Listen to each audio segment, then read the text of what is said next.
हस भनी मान्छ जसले जे भने पनि हस भनी मान्छ को आफ्नो को बिरानो सबलाई आफ्नो ठान्छ उल्टो सुल्टो उल्टो सुल्टो उल्टो सुल्टो जे गर्न नि हुन्छ तयार आयो हर्के हल्ला आयो हर्के हल्ला आयो हर्के हल्ला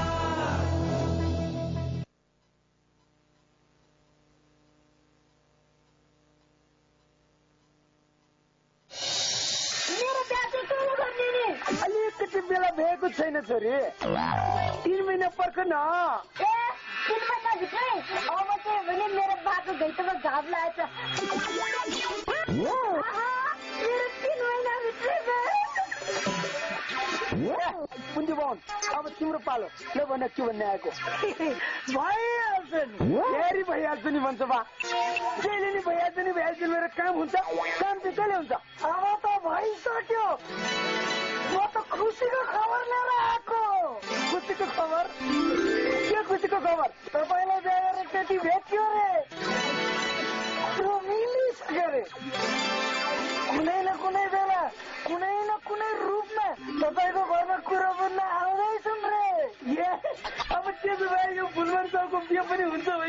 भइहाल्छ नि अब भइहाल्छ नि होइन कुद्ने बाहुन गइहाल्छ नि भइहाल्छ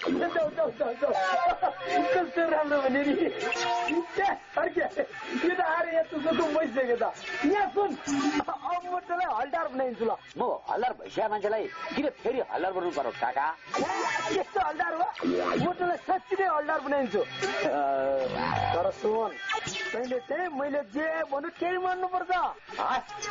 यहाँ सुन अहिले देशको स्थिति ठिक छैन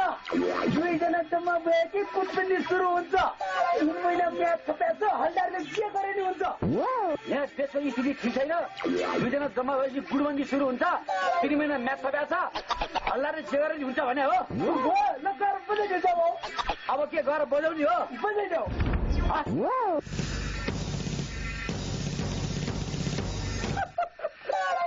अब चाहिँ यो फुलमा नेता भयो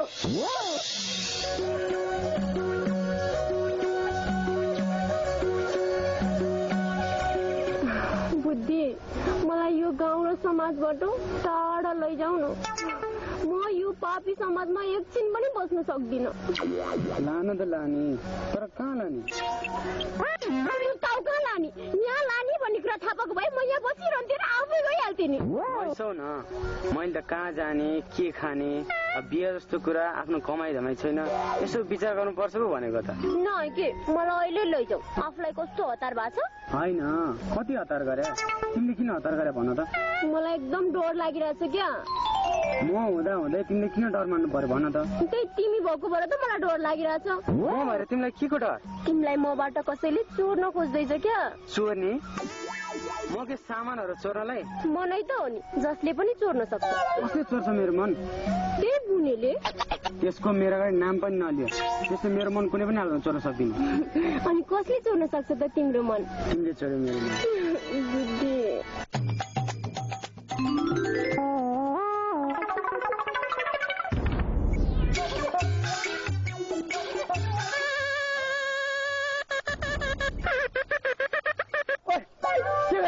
अहिले देशको स्थिति ठिक छैन 2 जना बसेकी गुडबन्दी सुरु हुन्छ 3 महिना म्याच थपेछ हल्दारले जे गरे हुन्छ बुद्धि हिँड अन्तै गरेर कुरा गरौँ यो हर्केले माया गरेर पनि खान नदिनु भयो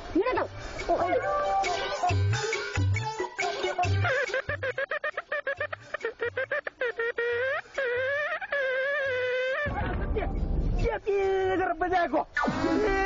मैले तँलाई यसरी बजाउनु भनेको हो त अहिले देशको स्थिति ठिक छैन 2 जना बसेकी गुडबन्दी सुरु हुन्छ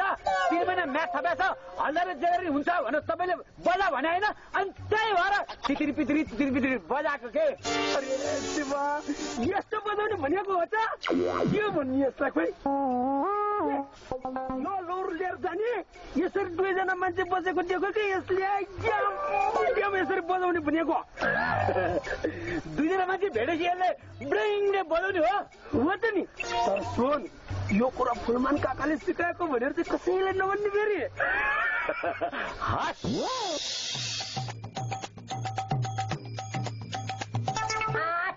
संसारमा फुलमान साउ जस्तो मान्छे पनि नेता हुने र ल यस्ता मान्छे नेता भयो भने हाम्रो देशको हालत कस्तो होला हुन त फुलमान साउ भन्दा खतम बुद्धि भएको मान्छेहरू पनि मन्त्री भएको छ नै छ के त मेरो बा पनि फ्याट र मन्त्री पो भइहाल्छ कि अब भाषण गर्न जाने छुनै छ नमस्कार नमस्ते तपाईँहरू घरमै आइसक्नु भएको आउनु आउनु बस्नु एकैछिन है तपाईँको नाम चाहिँ के होला मेरो नाम बुनुमै छ नाम चाहिँ राम्रो रहेछ थर चाहिँ के हो नि साउ घरमा को छन् घर बाहिर को छन् विदेश गएका छन् कि छैनन् घरमा टिभी छ कि छैन पशुपालन के छ खेतबारी व्यापार व्यवसाय के छ सबै भन्नुहोस् कति धेरै प्रश्न एकैचोटि सोधेको भाइ छ सबै ठिक छ तर कुरो के भने नि 12 मेरो चाहिँ अहिलेसम्म बिहे भएको छैन के तपाईँको उमेर चाहिँ कति भयो नि 20 नै तपाईँको भयो होला म त भर्खर 16 पुग्यो अनि गाई भैँसी चाहिँ कतिवटा छन् त अब गाई भैँसी एउटा छ तिमीले चाह्यो भने त्यो पनि सँगै लान पाउँछ खेतबारी कति रोपनी छ जति छ त्यति छ अब चाहियो भने बाले अलिकति हामीलाई पनि दिन्छ क्या के भन्नुभएको जे सोधेको छ त्यही भन्नुहोस् न तिमीलाई चाहिँ चित्त बुझेन क्या हो के चित्त बुझ्यो भने अब मलाई चाहिँ तिमी ब्युटिफुल लाग्यो तपाईँलाई चाहिँ म कस्तो लाग्यो भनेर सोधेको नि अहिले एकदिनमा मेरो भैया आइहाल्छ कुरो त आजै फाइनल उहाँहरू पाउनु भएको रहेछ कुनै न कुनै बेला कुनै न कुनै रूपमा तपाईँको घरमा कुरो बुझ्न आउँदैछन् रे यहाँ बस भाइ यता बस यता बस्छु हेर न आफ्नो त्यो बुढा त्यतै पो बस्न जान्छ भाइ ए तपाईँको घरमुली हुनुहुँदो रहेछ त अनि तपाईँको घरमा को छन् नि अहिले चाहिँ घरमा हाम्रो बाउछोरी मात्रै हो भने अब पुरा मिलेर चित्त बुझ्यो भने चारै नै एकजना थपिँदै छ भने कुरा मिल्यो भने अर्को एकजना पनि थपिँदै छ बा मलाई के त चित्त बुझ्यो मलाई चाहिँ के चित्त बुझ्यो हेर है बा तिम्रो भन्दा पहिला चाहिँ मेरो बिहा हुनुपर्छ नि यहाँ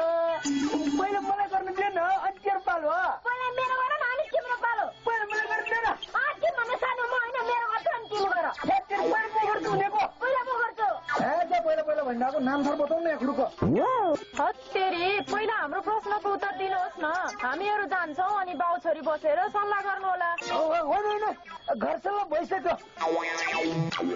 पहिला म नै गर्छु के गर्नुहुन्छ तपाईँ पहिला बिहे बिहे म त नि तपाईँलाई म चित्त बुझ्यो यहाँ सुन न तिमीलाई पनि म चित्त बुझ्यो के भने बिहेको कुरो गरे तपाईँहरू बिहे गर्न आएको होइन भने बिहे होइन हामी त जनगणना लिन आएको जनगणना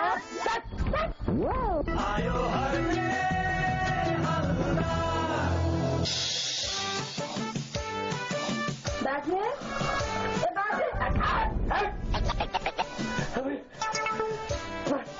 राम्रो सपना देखिन् कि त्यसले सबै भत्ता भुङ्गा पारी तँलाई अहिले बेला त केवल किन मुटिनु पर्छ अब नआउँदा आइहालिस् एउटा कुरा गरेर बसौँ न बाटुली बाजे मलाई त अचेल किन हो किन घरमा एकछिन पनि बस्नै मन लाग्दैन मलाई पनि यो गरेर एकछिन छोड्नै मन लाग्दैन मलाई त घरमा शून्य लाग्छ अनि तपाईँलाई भेट्न आइहाल्छु मलाई पनि त एक्लै भएर बस्न शून्य लाग्छ नि यता सुनिया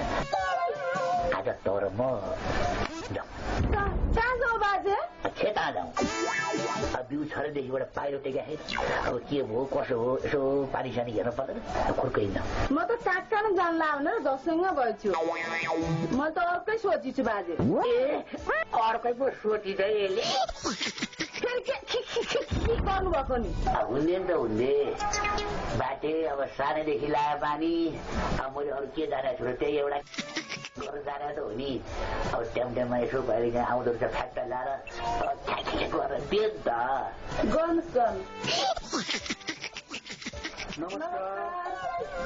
नमस्कार ओहो कहाँ आउनु हो यहाँ पनि फेरि अर्कै सोच्लान् भनिदिनुहोस् हामी जनगणना लिन आएको तपाईँहरूको सम्पूर्ण विवरण दिनुहोस् है ए जनगणना ए बस ल अनि तपाईँको नाम मेरा नाम गोपीनाथ आचार्य अनि तपाईँको बाटुली श्रीमती बाटुली आचार्य आहा कस्तो राम्रो जोडी तपाईँहरूको। होइन होइन म बाटुले आचार्य होइन, मेरो घर ऊ त्यहाँ तल हो, म जान्छु, तपाईँहरू त्यहाँ आउनुहोस्। बाटे ल गइ पो हाल्यो एउटा। बा उहाँहरू के आउनु भा? ए उहाँहरू जनगणना अरे जनगणना। अनि उहाँको नाम? उहाँको नाम देउती बिक। बाउ चाहिँ आचार्य, छोरी चाहिँ बिक, कसरी? यो देशको नीतिले गर्दा मैले मेरो छोरीको थर चेन्ज गरिदिएँ। किन र के भयो त्यस्तो? हेर्नुहोस्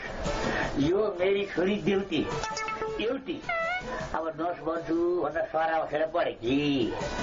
अबदेखि यसले पढाइको 75% नम्बर ल्याउँदा पनि अब यो फेल भई यसको नाम निस्केन।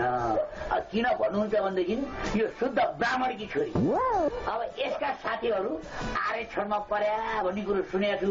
50% ल्याउनु पाएको छैन, उनीहरूको नाम निस्क्यो। यो कसरी भयो? अघि नै भनिसक्यो यो ब्राह्मणकी छोरी भएर फेल भई। अब हामीले गर्ने अब यसलाई बिताउनै पर्यो। अब यसको दायित्व छ एउटा लोन टु हर्के, अब हल्लार भन्छु हल्लार भन्छु हिँड्छ, त्यसलाई पनि हल्लार बनाउनु पर्यो। त्यही भएर अब तपाईँले के लेख्नुहोस् भने बिका लेख्नुहोस्, बिका गोपीनाथ बिका भनेर लेख्नुहोस्।